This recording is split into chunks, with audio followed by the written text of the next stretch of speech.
aí, meus queridos, estamos de volta para mais uma aula e agora é a nossa primeira aula da unidade 2, aula 16.1. Ó, na aula 16.1, os professores presenciais já entregaram todo o material para você. Eu quero aproveitar e mandar um abraço para todos esses queridos professores presenciais. Eu tô com saudade de vocês, viu?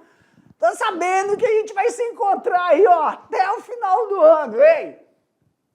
Sejam todos bem-vindos. Vou fazer uma apresentação de todos os assuntos que serão abordados na unidade 2. E depois nós vamos ver o assunto da aula da unidade 2, da aula 16.1. Mas, meu diretor, bota aqui para mim, ó. Não, meu diretor. Back. Aê, meu diretor. Aula 16.1. Professor, o que nós vamos falar nessa aula 16? Ó, tem todo esse assunto. O que nós vamos falar? Na unidade 1. Toda a unidade 1 nós vamos abordar agora, ó, todos os assuntos. Mas, galera, depois... professor, mas nós não vimos isso na unidade 1? Nós vamos fazer aquela imersão. Ver características de cada criação. Aumenta a tela, meu diretor.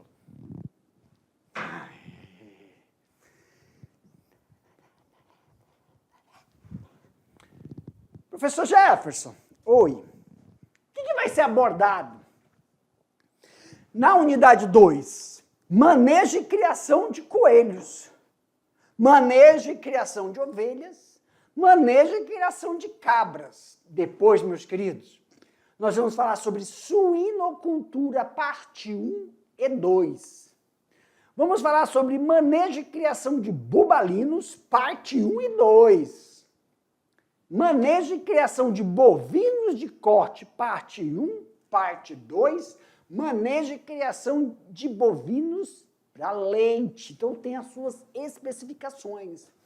Introdução à estruticultura, alinhamentos.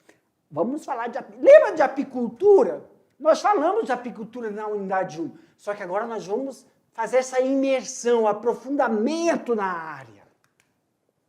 E para a aula de hoje, a aula 16.1, manejo e criação de coelhos. O que nós vamos abordar? Características gerais, tipos de raça e manejo alimentar, também conhecido como nutrição animal. Professor, mas come coelho? Come. Galera, pensa numa carne macia. É carne de coelho. Eu estou falando com propriedade, já comi. Eu prefiro coelho assado do que coelho cozido. É gostoso, demais da conta. E ainda além do coelho, além da carne que o coelho dá para nós temos a pele do animal, que é muito utilizada. Claro, qual é a atividade dessa, né, professor? Lá no sul, sudeste, muito utilizada. E para você que ainda não comeu uma carninha de coelho, eu recomendo, é bom demais. Então vamos aqui. Professor, quem cria coelho? Essa atividade chamamos de cunicultura ou cunicultor. É um empreendedor aí que realiza todas as atividades, todos os manejos de criação. Professor Jefferson, oi. O que significa mesmo manejo? São todas as atividades que você realiza para cuidar daquele animal. Exemplo, você acorda de manhã, você que não tem essa atividade, você acorda de manhã, você tem que fazer o quê? Dar comida para o seu cachorrinho. Manejo. Por quê? Porque antes de dar comida, você tem que lavar o pote da ração, você tem que trocar a água do cachorrinho, você tem que lavar o ambiente que o cachorrinho fica. Quando o cachorrinho tem um período de reprodução, tem todo aquele processo de acasalamento. Quando o cachorrinho tem o período de vacinação, a gente fala manejo sanitário. Então, manejo são todas... Você tem que dar banho no animal, você tem que limpar a área onde ele fica, você tem que passear com o seu animalzinho. Então, todas essas atividades que você faz com o seu pet são práticas que a gente tem um nome para isso, manejo. Por exemplo, manejo alimentar, tem a ração, não tem? Tem, mas também tem aquelas guloseiminhas que você compra para o seu cachorrinho. Outra coisa, por exemplo, quando você pega e fala assim, vou pegar aquele resto de comida todinho e jogo na panela e jogo polenta. E aí dá para o cachorro, é muito bom para a pele do cachorro. Então, isso tudo são manejos, tá bom? Olha aí, características sempre.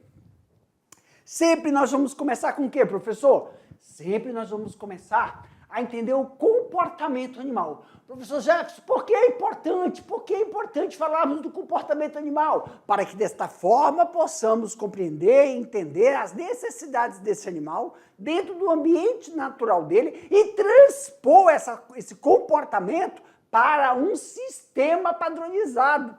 Qual é o nome do sistema que a gente dá, professor? Sistema intensivo, extensivo ou semi-intensivo, de forma a garantir o bem-estar animal. Então, olha aí, características desse animal.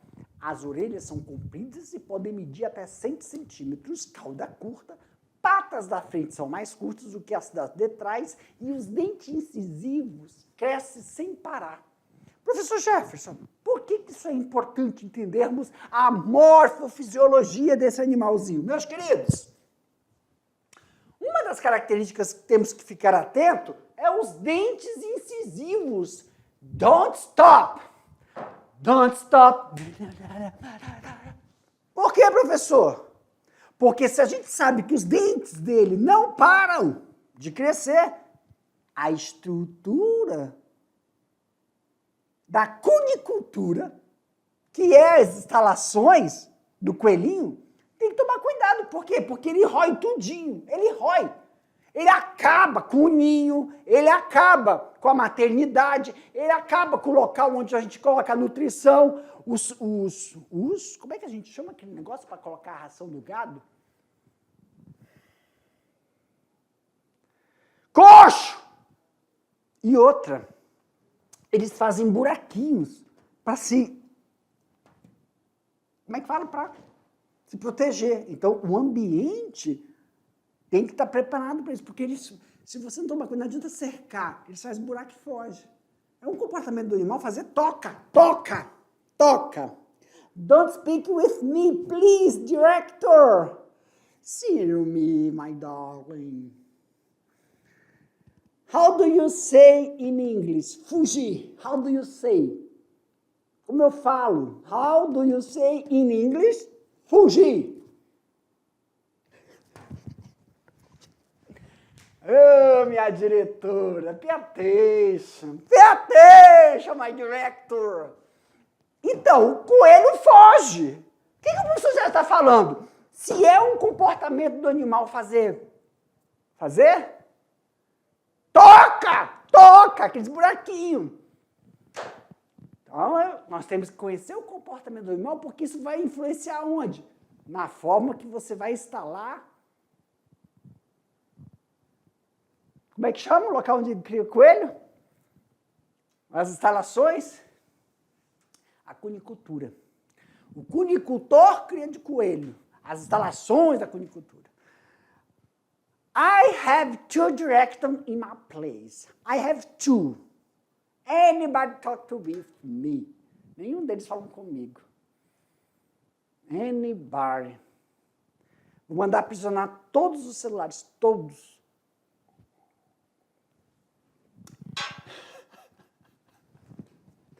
Então, professor, essas características são características gerais do coelho. E quais são as raças, professor? Nós temos raças, pessoal? Eu tenho um colega que fala que não é bom falar aptidão, né? Raças. Vamos apresentar algumas raças. Nós temos a Nova Zelândia. Origem, USA. Aptidão, carne e pele. Pelagem branca e também tem a vermelha e a preta. Comprimento, 2,5 metros a 3. Pessoal, sempre os reprodutores, eles conseguem alcançar o peso máximo, tá? Agora, já as descendências, nem tanto. O peso adulto é 4,5 kg e a fêmea e o macho, em média, ficam aí de 4 a 5, tá? Nós temos Califórnia. A aptidão também é carne e pele, pelagem Himalaia, comprimento aí, ó, é de 2,5 a 3. Então, ó, já temos aí um padrão, mas em relação aos reprodutores, está dentro da média. E nós temos o mais desejado entre eles, que é o chinchila, por sua aptidão carne e pele, só que a pelagem do chinchila é mais valorizada da indústria. Vamos falar indústria têxtil? Não sei, é assim. Constituído de 3 cores básicas, o cinza, branco e pontas pretas. É um padrão muito desejado durante o processo de reprodução, criando um conjunto de cinza mais claro e escuro, tá bom? Como é o manejo alimentar desse animal, professor? A alimentação é um processo natural dos animais que envolve a busca, né, a escolha do consumo de vários alimentos. Enquanto a nutrição é um resultado da absorção e da utilização de nutrientes nível celular e alimentar. Meus queridos, na cunicultura, o alimento básico desse animal são volumosos, né? Nós vamos mostrar aqui para vocês que existem determinados vegetais específicos para alimentação. Só que nós temos vegetais direcionados tanto para alimentação. É diferenciado, pessoal. Por exemplo, nós vamos ver alguns vegetais. Quando eu falo vegetais, eu quero falar algumas gramíneas, né, para pasto. Só que, dependendo se eu estou falando de um reprodutor ou de uma matriz, uma fêmea, no período gestacional, nós temos que tomar algumas peculiaridades, tomar alguns cuidados em relação a essa alimentação, tá? Mas também podemos utilizar aí a padronização de rações para esses animais. Primeiro, né, quando se utiliza a ração na criação da cunicultura, nós temos a utilização de pellets, não farelado, mas o pellet. Por quê, professor? Para evitar que resíduos dessa ração entrem em processo de fermentação. Temos que ficar muito atento às instalações da cunicultura. Por quê, professor? Porque em épocas chuvosas, né, nós temos um período chuvoso e um período de estiagem aqui. E aí vocês vão ver que quando a gente está falando de período chuvoso de estiagem, todo o manejo nutricional e todo o manejo também sanitário desse animal, temos que tomar algumas precauções. Toda vez que nós falamos de criação de animal, agora estou falando de forma geral, todo o manejo preventivo, ele colabora com o processo de manter ausente doenças e patógenos e melhorar o potencial precoce do produto final que nós estamos aguardando, tá? Até a 2ª semana de vida, né, que fica em torno de 14 dias, os coelhos se alimentam exclusivamente do leite materno. Então, no período de amamentação, Eu sei que nós temos rações específicas, pessoal.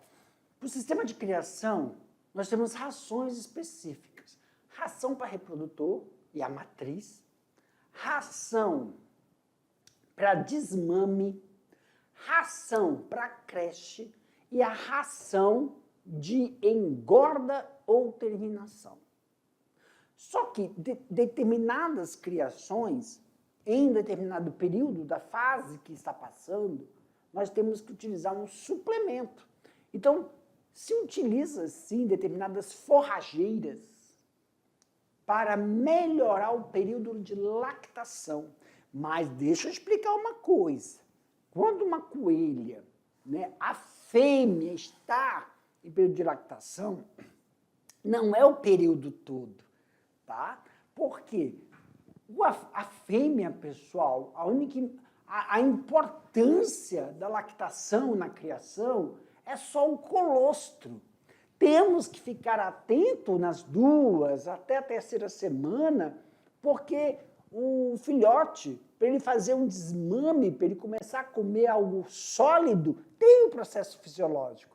Então, durante esse processo fisiológico, até ele se adaptar, passar pelo processo de comer estruturas sólidas, o que é importante nesse processo é somente até o momento que ela está lactando colostro.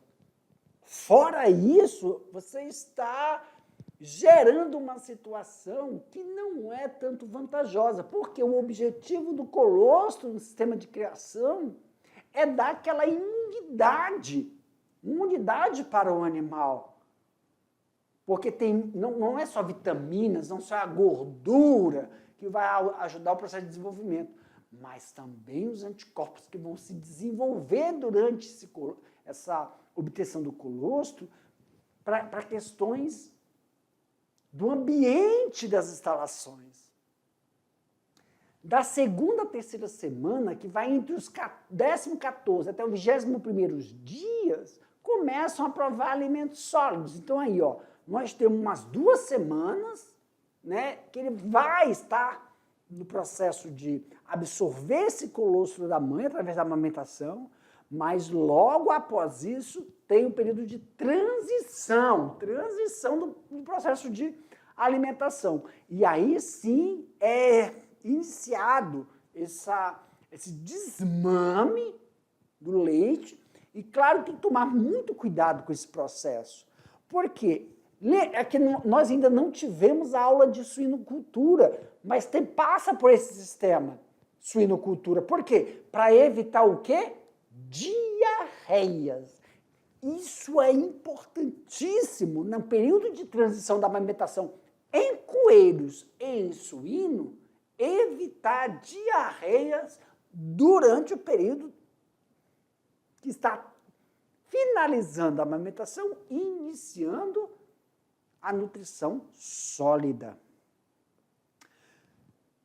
Um filhote em período de desmame por causa da troca da ração, a diarreia pode acometer esse filhote, porque não é só a diarreia em si, a desidratação, mas é favorecer que ele fique exposto a determinados organismos que estão ali, que ele ainda está em processo de amadurecimento do sistema imunológico. Então, a gente vai aprofundar um pouquinho nisso, tá bom? A partir dos 21 dias, ingere cada vez mais sólidos. Aí esse processo de aumentar, incentivar essa alimentação, a gente vai ver reduzir a ingestão láctea, que é também apartar a mãe dessas crias, que no suíno também é feito isso. Por isso também deve-se ter água ao alcance. Por quê, professor? No período de desmame, a disponibilidade de água, nós vamos falar para vocês sobre algumas intervenções medicamentosas preventivas que são utilizadas em relação ao período de desmame. Porque a ração que é fornecida, ela é em pellet. Em pellet por uma questão de ser um animal que rói, por causa dos dentes incisivos e o seu comportamento natural, Outra, para evitar que ocorra aglomeração de resíduos desse no coxo. Porque, meus queridos, vamos pensar assim, quando você vai dar comida para o seu cachorro, você tem que limpar a vasilha dele. Toda vez que você for colocar a ração ali, tem que estar limpa primeiro. Porque tem resíduos de alimentos que passaram por um processo de fermentação. E esses resíduos, que muitas vezes você não enxerga, estão fermentados. E quando o animal ingere, pode ocasionar um desarranjo intestinal no seu animal. Mesma coisa é com o quê? Com os bebedouros, o pote do seu animal. Como assim, professor? O pote do meu animal sempre está limpo, eu coloco água. Mas se você botar seu dedo ali, lá no fundo tem uma coisa liguenta, viscosa, que parece um... Como é que é? Viscoso, lodo, um lodo. Então, você, mesmo que não esteja esverdeado, mesmo que não tenha sujeira de ração que você não está vendo direitinho, uma resto de comida, tem aquele lodozinho. Então, você tem que passar a esponja e tirar. Por quê? Porque a ração pode passar por um processo de fermentação ou o resto de comida que ficou lá passa por um processo de ficar azedo e aí tem micro-organismos nisso que quando o animal vai comer de novo, pode dar um desarranjo. Então tem que tomar cuidado nesse período. Eu estou dando o exemplo de um animal adulto que tem seu sistema imunológico muito eficiente. Tanto é que tem cachorro lá que tu bota água para ele, ele vai lá e toma água da lama e não acontece nada. São terríveis. Mas nós estamos tratando de animais em estado fisiológico que são filhotes, ainda em desenvolvimento. Entre animais domésticos, a gente pode observar determinadas práticas, como a secotrofia.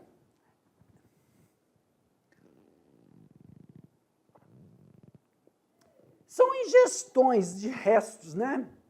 Isso pode indicar representantes de aportes adicionais de vitamina, né? Cachorros realizam esse tipo de coisa também.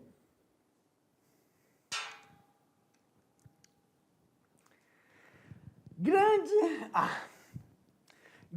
atenção, meu Deus, grande atenção, deve ser dada diariamente na verificação dos comedouros que não pode acumular pó.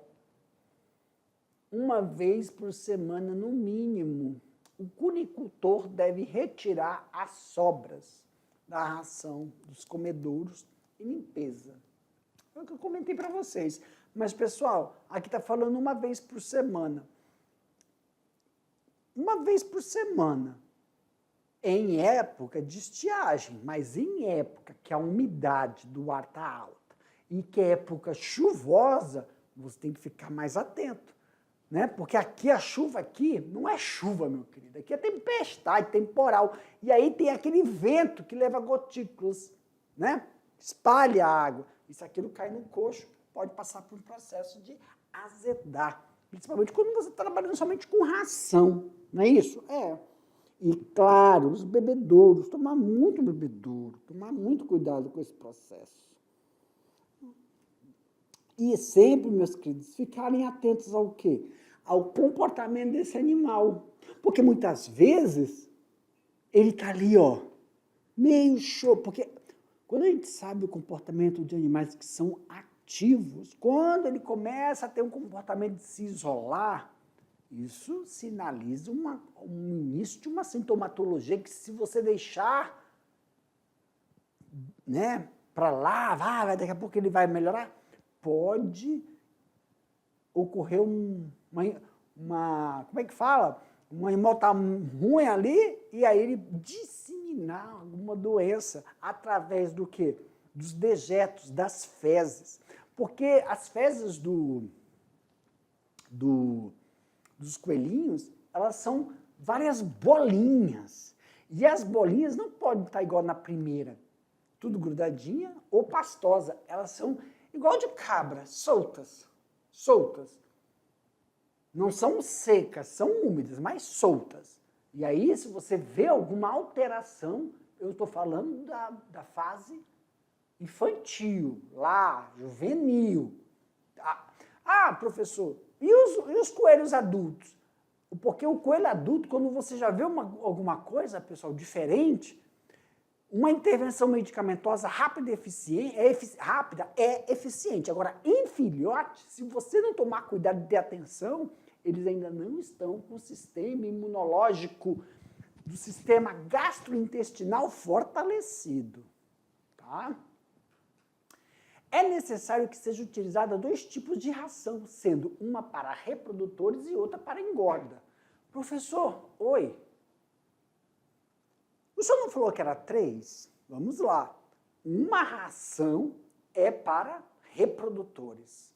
Outra ração é para engorda. Agora, ração de reprodutor para o macho é uma, para a fêmea em lactação é outra. O que nós temos observado? Que durante o período de lactação da fêmea, ele suspende a ração e insere nutrientes com forrageiras, para melhorar o sistema de produção de colostro. Os animais em engorda devem receber ração à vontade, o que varia de 80 a 130 gramas por dia, conforme a idade e a época. Pessoal, de 80, professor, por que tem essa variação? Por causa das raças, tá? Por causa das raças.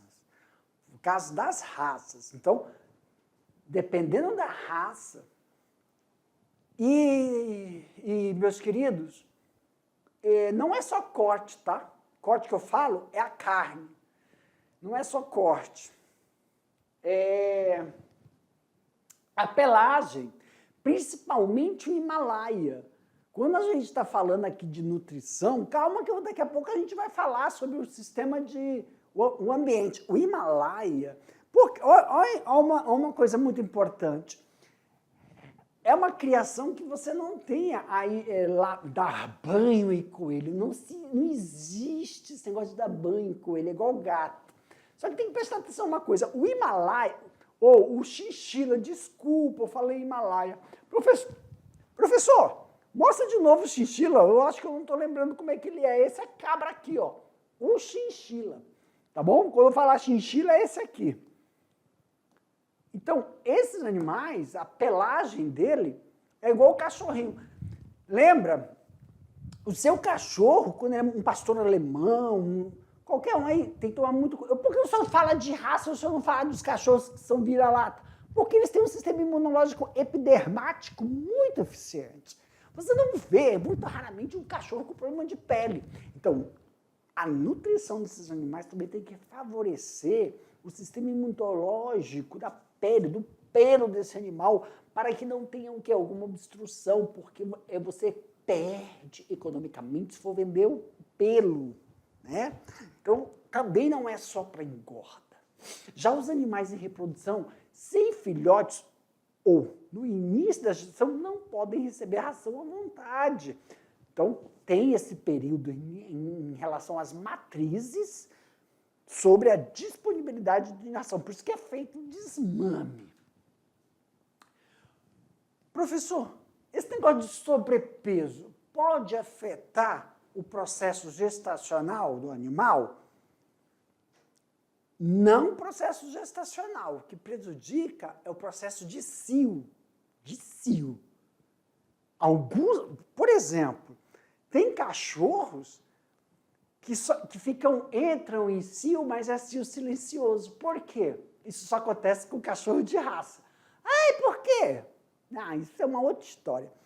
Mas, por exemplo, pug, cachorro pug, se ele não alcança, a fêmea não alcançar um determinado peso e ter uma quantidade de gordura, reserva de energia, ela não entra no cio corretamente.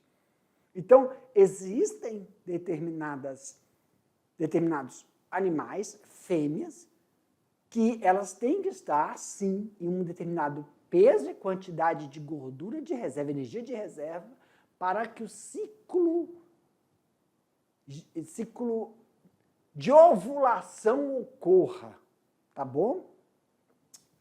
É igual, nossa, eu vou fazer uma comparação esdrúxula? Não sei, mas não vou nem comentar. É melhor não. É melhor a semana de paz, prosperidade, não é? Ah, professor, mas eu quero saber. Acesse o podcast. Lá no podcast a gente fala. E tem, professor? Tem. Então, vamos para frente. Alimentação dos coelhos. Agora, pessoal, em relação à alimentação dos coelhos,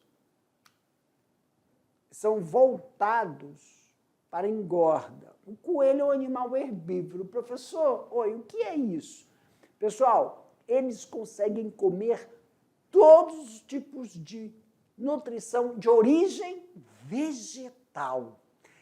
Então, na verdade, são verduras, legumes, tuberosas, só que também tem volumosos, tá?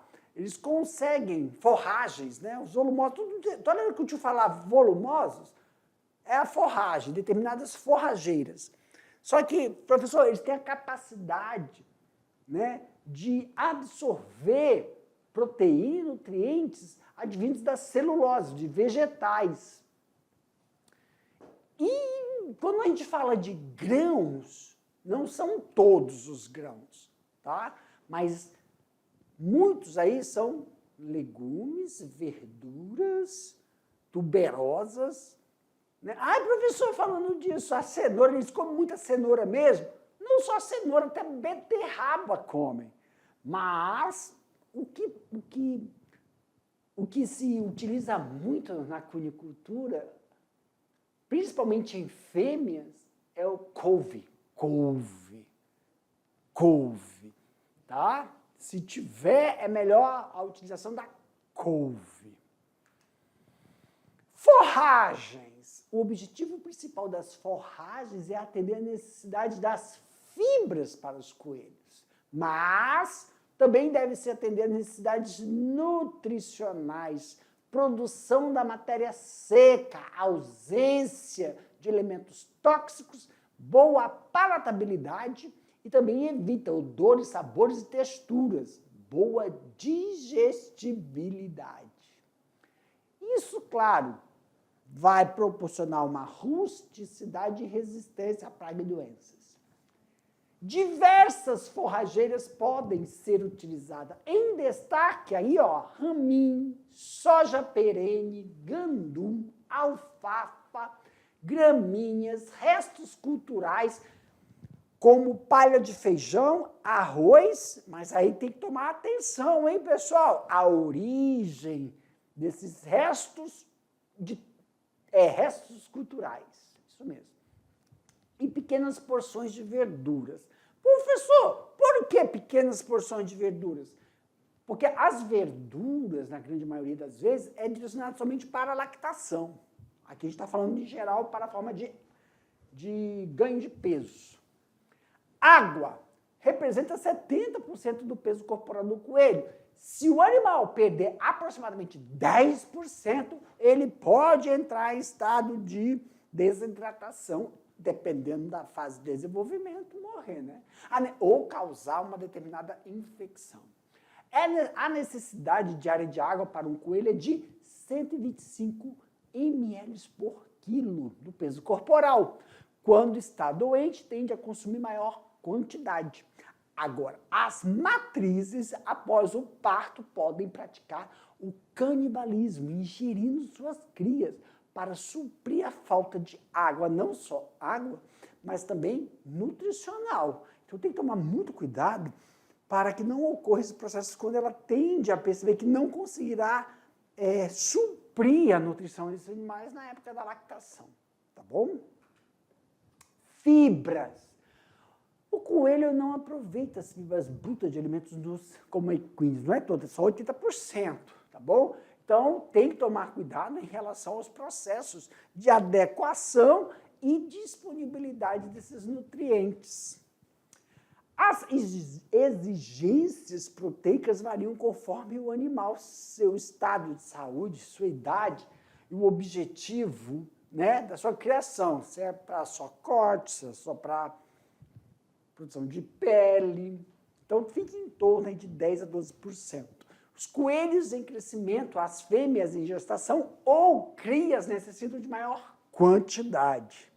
O leite da fêmea contém 15% de proteína, e o que significa, professor? Que tem que ter um melhor enriquecimento nutricional na fase gestacional e de amamentação. Vitaminas e minerais, apesar de ingerir na maior quantidade no processo de essência dessas criações, ficar observando o estado, né, de quê? Da higiene durante o processo de nutrição desse animal. Nós vamos ver a estrutura de uma cunicultura, porque a cunicultura ela tem, deixa eu ver, ela tem uma estação onde os reprodutores ficam e uma estação à parte onde as crias, após o desmame, ficam, os jovens, a fase juvenil. Isso é importante frisar.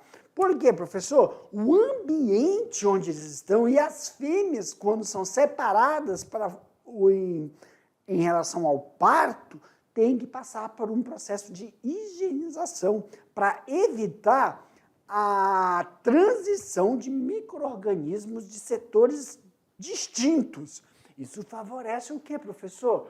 Um manejo preventivo das atividades da cunicultura. É igual você for pensar um hospital. Quando você entra em hospital, são setores isolados onde não pode ocorrer comunicação. Transição vertical, que nós falamos, né? Vertical não, né, Jefferson? Vertical horizontal.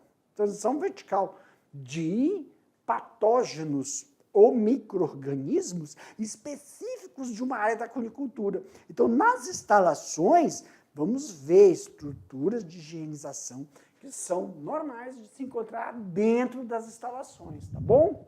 Apesar da ingestão em quantidade, serão essenciais para desempenhar inúmeras funções do organismo.